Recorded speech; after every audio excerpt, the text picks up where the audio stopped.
نسينا ده معلش. كده احنا جبنا 8 مطاعم. الحلقه دي برضه هناخدها بشكل ساخر، يعني محدش هيعرف يقيم فول وطعميه، بس احنا بنشوف مين الساندوتش الاكتر حجمه احسن، مش مزيت الكلام ده كله، لكن هي في الاخر فول وطعميه. هنبتدي من الارخص للاغلى واللي زي بعض هنحطهم في نفس القائمه، فيلا بينا. هنبتدي باول 3، هو العلامي اللي في السلطان حسين، الحسن والحسين اللي في وش المنتزه، والشريف طبعا كلنا عارفينه اللي في اول محمد علي. فهنبتدي بالعلامي الاول. ده كده شكل الطعميه.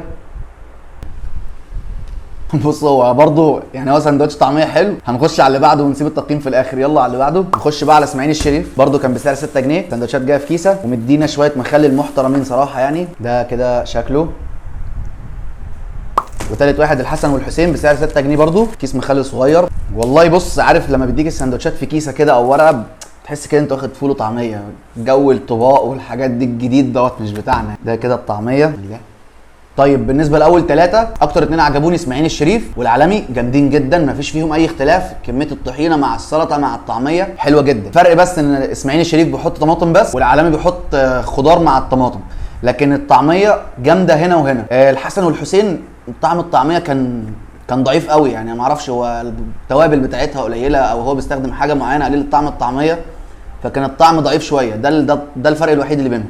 هنعلى بقى جنيه من 6.5 ل 7.5. ابو علي، خير، الرودي، واخر واحد ب7.5 كان رفاعي. ارخص واحد فيهم هنا كان ابو علي بركه، كان ب6 جنيه ونص، والباقيين دول كلهم كل واحد بسعر 7 جنيه ونص. فهنبتدي بالارخص وهو ابو علي بركه. كده شكل الساندوتش. بسم الله الرحمن الرحيم. بصوا جامد قوي، اول حد يحط لنا بتنجان في الساندوتش. نخش بقى على اللي بعده يلا، وهو رفاعي اللي في المحطه الجديده اللي عند شارع الاهرام. طعميه مع حتتين طماطم بس. بسم الله الرحمن الرحيم.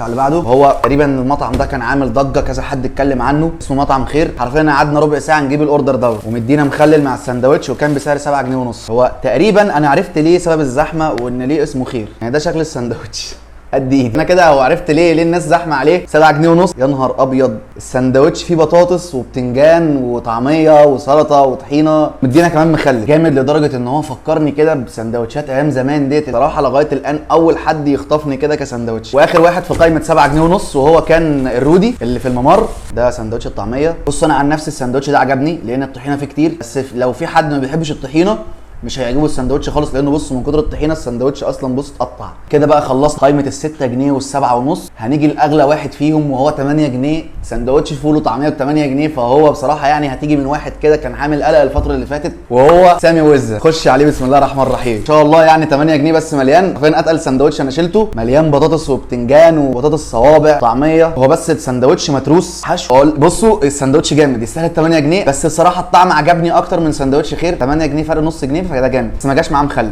بصوا بقى تعليق على طعميه ابو علي. انا حاسسها نيه، سندوتش نفسه وهي في العجينه حاسس ان انا باكل عجينه نيه، وكمان البتنجان اللي محطوط كان برده مخلي السندوتش كده عباره عن عجينه. بالنسبه لسندوتش الطعميه اكتر حد عجبني صراحه سندوتش العالمي. كانت تركيبه السندوتش نفسه، نسبه الطحينه مع السلطه، هو لو كان استخدم طماطم بس، وان كمان سعره كويس جدا وب6 جنيه، فده جامد جدا. وبعدين اللي بعده اللي كان اغلى شويه بس في نفس المستوى بتاعه وكان مغرق السندوتش وكميه كبيره، هو سامي. بصراحه ما السندوتش كان جامد. بعديهم على طول فتحه خير، السندوتش بتاع زمان الجامد دوت اللي انا حسيت بيه. السعر كان كويس ب7 جنيه ونص. اللي بعد كده كلهم حلوين جدا برده، ما فيهمش اي غلطه وكويسين ما عدا الحسن والحسين.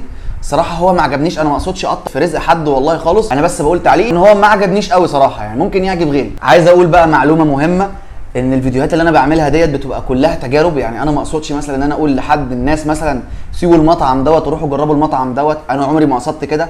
وحتى مثلا لو في مطعم وحش وطعم مش كويس، يعني في مطاعم انا جربتها عارفين ان الاكل ما يتاكلش، عمري ما طلعت وقلت لا ده ما يتاكلش ووحش ومش عارف ايه، بقول ما عجبنيش وخلاص. ممكن يعجب غيري سبحان الله، ما تجيش مني انا ان انا اقطع رزقه. فاتمنى ان الناس اللي بتقول لي انت وانت تتفهم الموضوع دوت بس كده يعني. وبكده تكون الحلقه خلصت. استنوني في حلقات وافكار جديده. ما تنسوش الجزء الثاني بتاع الفول، استنوه هينزل بعد الحلقه دي على طول.